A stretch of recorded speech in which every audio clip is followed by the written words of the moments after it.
Teve um problema no motor em plena rodovia.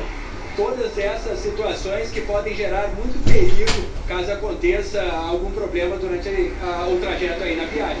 Nós temos também imagens do pedágio de Gravataí, imagens cedidas pela Concepa, aí ó, exatamente o que o Frederico comentava, a movimentação mais intensa neste momento é considerado um dos horários mais intensos de fluxo para quem está se deslocando neste feriadão. Agora, Frederico, já tem algum número divulgado de multas neste início de feriadão? Porque a gente sabe que a Polícia Rodoviária vai estar fiscalizando de maneira pesada nas nossas rodovias. Verdade, Simone. Temos sim, temos um número aqui da PRF na Freeway. Somente hoje à tarde, em 2 horas, 650 multas de trânsito por excesso de velocidade. Um dos veículos, acredite, transitava a 173 km por hora. É claro, o motorista foi autuado. A multa é de R$ 191,54. 2 radares fixos, 5 flutuantes, e 26 radares móveis estão à disposição aqui da polícia nesta fiscalização no feriado. Ok, então é bom pegar leve, ter prudência, responsabilidade para evitar multas e principalmente acidentes. Obrigado pelas informações, Frederico. Por falar em evitar acidentes, veja só a irresponsabilidade desse motociclista que foi preso dirigindo embriagado na madrugada de hoje na zona sul de Porto Alegre. Ele foi flagrado pilotando a moto na contramão. Os policiais chegaram a gravar um vídeo antes de levá-lo à delegacia. Nas imagens, o homem de 34 anos admite ter bebido antes de dirigir. Quantos anos? Tu acha que tem coisa de dirigir? E se não tiver, tem gente que busca aqui, cara. Antes de ser preso, ele foi flagrado cometendo várias irregularidades no trânsito de uma das principais avenidas da capital. Os policiais estavam parados bem aqui quando viram o motorista andando na avenida em zigue-zague. Ele cruzou aquele sinal vermelho, fez o retorno proibido e, se não bastasse tudo isso, ainda tentou entrar na contramão aqui nesta rua. Mais ali na frente, ele foi abordado pelos militares. Está muito embriagado, ainda mais de motocicleta, que é um veículo que não tem estabilidade, né? Aí ele estava zigue-zagueando com a motocicleta. No vídeo, ele ainda tenta convencer a polícia que não estava errado. Não tá dirigindo, velho. Tu tá dizendo que foi mentiroso, então? Como assim? Tu tava andando em cima da moto aqui nos Tapereiros, onde eu te abordei. Não tava andando de moto, a gente abordou? Como é que tá dizendo que não tá andando? Não, eu andei com a moto. O teste do bafômetro confirmou a embriaguez. O índice estava mais de 8 vezes acima do tolerado. Mesmo preso e algemado, ele brinca com a situação. Daí não, né? O saldo desse acidente ainda saiu positivo, se é que dá para dizer que tem acidente com saldo positivo. Mas diante da situação, algo muito pior poderia ter acontecido e outras pessoas inocentes poderiam ter se ferido. Serve de alerta, já que a gente tem o feriadão agora pela frente, a gente viu milhares de veículos se deslocando para o litoral norte, para o interior do nosso estado, Serra Gaúcha, Gramado, Canela, com Natal Luz. Irresponsabilidade ao volante mata. Tem que aproveitar a folga para descansar, para relaxar, mas não abusar da velocidade, não infringir as leis de trânsito. Enfim, não transforme o seu carro, o seu veículo, numa arma. Um acidente envolveu 6 veículos e matou uma pessoa. Isso aconteceu em Canoas. A colisão foi na BR-386 e envolveu 2 caminhões, 3 carros e um ônibus. O motorista de um dos caminhões ficou preso nas ferragens. Alex Alberto Silva de Vargas, de 28 anos, morreu no local. O congestionamento nos 2 sentidos da BR chegou a 15 quilômetros. As causas deste acidente ainda não foram esclarecidas. Aliás, o transtorno ali em Canoas, onde aconteceu esse acidente, na 386, ainda permanece. A polícia agora há pouco bloqueou novamente algumas faixas nos 2 sentidos, porque tem muito cimento e pode provocar outros acidentes. Então, quem está circulando por ali, cuidado. Está quase na hora de pagar o Imposto Predial e Territorial Urbano, o IPTU. E quem se programar pode ganhar desconto. O fim do ano se aproxima e muitas pessoas começam a se organizar para garantir os descontos do pagamento antecipado de impostos. Um deles é o IPTU, o Imposto sobre Imóveis. Tanto quem é dono quanto quem aluga precisa pagar. Importante nos contratos de locação é definir quem que vai ser o responsável por aquele pagamento. Os contratos, eles podem Eles fazem lei entre as partes. Pode ser definido uma série de questões, inclusive em relação a condomínio, despesas ordinárias, extraordinárias e entre tantas. O valor do IPTU é definido pela Prefeitura e varia de acordo com o tamanho e a localização do imóvel. O imposto pode ser pago à vista, com desconto ou parcelado em 10 vezes. Ele pode parcelar, mas aí ele perde o desconto. Né? O desconto da Prefeitura ele é válido por pagamento antecipado à vista. Né? Se ele precisar fazer o parcelamento, ele perde o desconto.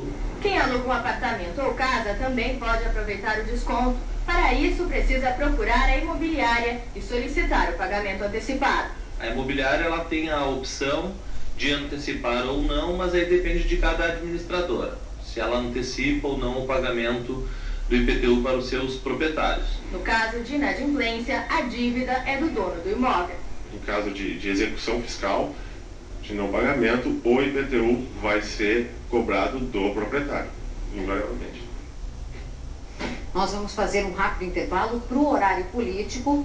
Antes a gente vai falar sobre a morte de um pedreiro que morreu hoje pela manhã na obra em que trabalhava no bairro Sarandi. Foi por volta das 9 horas da manhã. Rafael Ferreira, de 54 anos, trabalhava numa construção quando despencou do telhado. O motivo da queda seria um choque de um fio de alta tensão.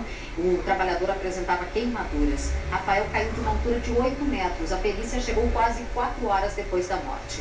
Agora sim, a gente vai fazer um rápido intervalo, 5 minutos, tem o horário político, daqui a pouquinho a gente volta com um alerta sobre os cuidados que é preciso tomar na hora de publicar, na hora de postar fotos ou o que você pensa nas redes sociais.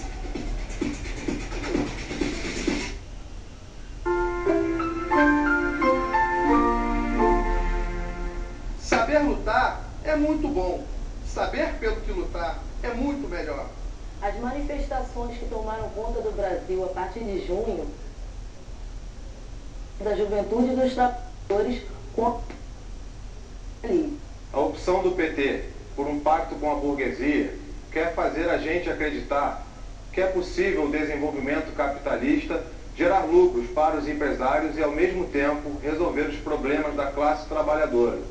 A realidade comprovou que não é assim. Os salários são corroídos pela inflação e pelo arroxo.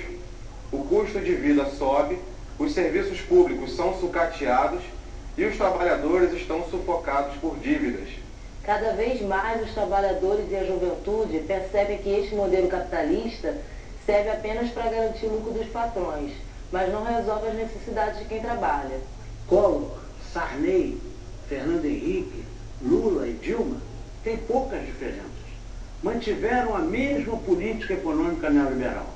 Cada vez mais vantagens para os empresários e menos direitos para os trabalhadores. As privatizações continuam. Rodovias, ferrovias, portos, estádios esportivos, aeroportos e agora o vergonhoso leilão do Campo de Libra. Para garantir os interesses desse bloco dominante, o dinheiro público é sangrado para subsídios privados e o pagamento dos juros da dívida. Daí então a política de saneamento financeiro, superávites primários e a chamada responsabilidade fiscal, que impede que as políticas públicas como educação, saúde, moradia, saneamento e outras tenham os recursos que são necessários. Em 1990, os 10% mais ricos detinham 53% de toda a riqueza do país. Depois de 10 anos de governo petista, os mesmos 10% passaram a deter mais de 72% da riqueza. A maioria da arrecadação de impostos é paga pelos assalariados e as camadas com menor poder aquisitivo. Os impostos sobre patrimônio representam menos de 4% do montante arrecadado. Mas quando os trabalhadores fazem greve, o governo e os patrões alegam que não tem dinheiro. Por isso, não nos surpreende que o número de greves no Brasil tenha crescido tanto. Para manter essa sociedade tão desigual, é necessário que a classe dominante se cerque de um poder repressivo e um poderoso escudo jurídico, procurando esconder sua exploração na forma de estruturas políticas que garantam seu domínio. O Estado brasileiro está a serviço das classes dominantes, mas precisa aparecer como se fosse um Estado democrático que defende o interesse de todos. É claro que foi bom ter acabado a ditadura, que torturava e matava impunemente. Mas a repressão aos que lutam não acaba no que chamo de democracia. Não há gás lacrimogêneo nem cacetetes democráticos. O capitalismo é sempre uma ditadura da burguesia. Para favorecer ainda mais os ricos, preparam-se mega eventos. Por um lado, lucro para as empreiteiras. Para os trabalhadores, sobram as remoções e a criminalização das lutas. Por tudo isso, é que enquanto as massas tomam as ruas, o Estado burguês reprime e criminaliza aqueles que lutam. Para o PCB, a única maneira de mudar a situação é através de uma ruptura revolucionária com o capitalismo e a construção de uma sociedade socialista. As formas políticas da democracia representativa burguesa estão em crise e não conseguem mais disfarçar seus verdadeiros interesses de classe. Para derrotar o poder das classes dominantes, precisamos construir uma real e forte alternativa de poder. Um poder popular dos trabalhadores do campo e da cidade. Um poder popular que seja capaz de construir um programa anticapitalista e socialista para o Brasil. As manifestações são muito importantes, mas não suficientes. É preciso organizar os trabalhadores para acabar com o capitalismo. Saibam identificar nossos inimigos.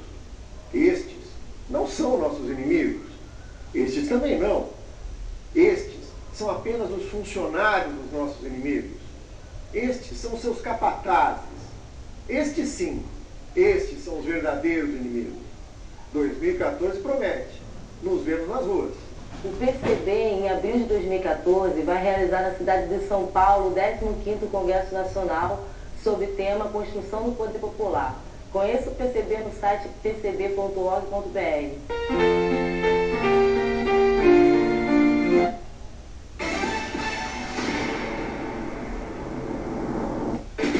Com o aumento da expectativa de vida, o número de idosos é cada vez maior no Brasil. Mas será que o país está preparado para dar conta dessa demanda, principalmente no que diz respeito à saúde? No Rio Grande do Sul, faltam médicos geriatras para atender tanto na rede pública como na particular. Esse é o seu Renê. Olha a disposição dele. E sabe quantos anos ele tem? 80. Seu Renê participa de um grupo que reúne quem já passou dos 60 anos. Ele vai para os encontros da turma com uma namorada. Nós fizemos parte de grupos de dança, a gente faz apresentações, várias apresentações. Fizemos solo também, e a maioria aqui pertence à dança. E muito amor. Muito amor, sempre, né? Esse é o principal. São exemplos de uma nova terceira idade que é cada vez maior no Brasil. Eles querem namorar, praticar esportes, enfim, desenvolver ações que os mantenham ativos. As avós hoje não querem mais ficar em casa. As avós querem sair, querem participar. A gente tem apresentações, então as avós que estão em casa, entocadinhas nos cantinhos, não sabem que elas estão perdendo. Tudo isso tem a ver com o aumento na qualidade e, consequentemente, na expectativa de vida dos idosos. Hoje, o brasileiro vive em média 74 anos. No Rio Grande do Sul, são mais de 1.500.000 idosos. Segundo a Sociedade Brasileira de Geriatria e Gerontologia, Porto Alegre é a cidade do país com o maior percentual de idosos, 15%. Em compensação, no Rio Grande do Sul inteiro, existem apenas 89 geriatras. Essa falta de estrutura preocupa. Entre os dois últimos censos de 2000 e 2010, nós crescemos 40%. Se pensares assim, nós teríamos que ter aumentado 40% do número de vagas, né? Mas não aumentou. Não aumentou. Desde a década de 80, continuam sendo 2 vagas para residência. Você acha que vale qualquer coisa para tirar uma boa foto e postar nas redes sociais? Quanto custa uma curtida ou um compartilhamento? O risco vale a pena só para aparecer? A altura não importa. O que vale para eles é tirar a melhor foto, ter o melhor ângulo. O flagrante do cinegrafista da Record mostra que na era do compartilhamento, as pessoas assumem qualquer risco para publicar uma imagem nas redes sociais. Imagem é tudo. Essa máxima é cada vez mais forte na internet. 90% do que é compartilhado no mundo todo tem alguma foto ou algum vídeo. E no meio desse conteúdo se destaca quem mostra a cena mais diferente ou mais inusitada. É um desejo quase infantil do ser humano de se exibir, agora em troca de algumas curtidas. Aumenta 20% a dopamina no nosso cérebro, que é responsável pelo prazer, pela felicidade, né? Quando nossos posts têm curtidas no Facebook. Ou seja, é a aprovação que a gente busca desde a infância, né? Como eu digo, é quando a gente faz alguma coisa quando era criança e mostrava pra mãe, né? Só que hoje a gente tem audiência pra isso, né? A busca por aplausos nas redes sociais seduz principalmente os adolescentes. Estes adoram postar fotos, mas nem todos se arriscam pela imagem. Tem gente que faz, né? Mas eu não faria. Já viu amigos teus fazendo isso? Já. Já outros... É bacana se sentir bem até. Para fazer sucesso na internet, essas adolescentes são gravadas dançando funk no meio da sala de aula. E nem se preocupam com a bronca que vão levar da professora. E por falar de inconsequência, repare nesta foto. O jovem posa com armas e drogas. Imagem publicada no próprio perfil em uma rede social. A vontade de ter a fama de mal compartilhada é maior que o medo da polícia. Na verdade, assim, as redes sociais ela tem também uma função de exposição. Não é? E o que está acontecendo é que as pessoas perderam o seu termômetro. E aí elas transformam isso num culto ao narcisismo. E aí elas acabam sendo paparazzi de si mesmas. E aí acabam postando tudo, curtindo tudo, compartilhando tudo, comentando tudo. E na verdade acaba faltando bom senso. Exatamente isso, né? Se perdeu o bom senso. Cuidado, preste atenção, fique atento. Da próxima vez que você for postar alguma coisa, alguma foto principalmente, cuidado com o que você coloca ali, porque a sua imagem está indo para o mundo inteiro. E muitos danos têm sido provocados na vida das pessoas, principalmente na vida dos jovens que ainda não sabem muito bem como utilizar essa ferramenta. O Rio Grande Record fica por aqui, nós voltamos amanhã, 5 para as 8 da noite. Mais notícias do nosso estado, no direto da redação, às 6h30 da manhã. Você fica agora com o Jornal da Record. Boa noite.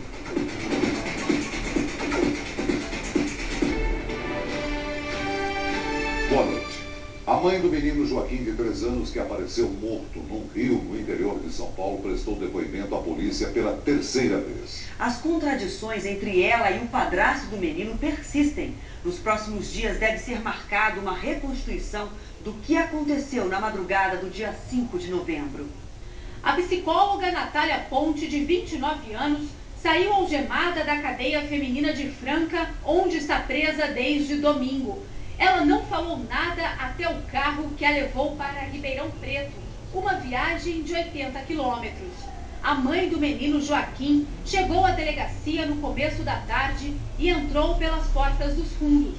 O promotor nomeado para o caso e o pai de Natália acompanharam tudo. O advogado de Arthur Paes, o pai biológico de Joaquim, foi orientado a não ficar na sala do depoimento para não constranger Natália. Como que ela estava, doutor? Estava abatida? O senhor sentiu um ar de preocupação nela? Como ela estava? Olha, aparentemente normal. Aparentemente normal, não estava demonstrando nada que pudesse levar para esse lado de abatimento. É claro que ninguém fica bem recluso, mas aparentemente ela está normal. Essa é a 3ª vez que Natália fala à polícia. O delegado que investiga a morte de Joaquim não deu muitos detalhes da conversa, mas ele disse que o depoimento ajudou a esclarecer algumas dúvidas sobre o que aconteceu na madrugada do dia 5 de novembro, quando o garoto desapareceu. O problema é que as declarações da mãe e do padrasto do menino continuam com muitas contradições. Várias coisas, horários, roupas, modo de agir, como foi, o que fizeram antes, o que fizeram depois, são várias contradições. A polícia apresentou hoje 2 canetas de insulina usadas no tratamento do diabetes de Joaquim. Elas foram apreendidas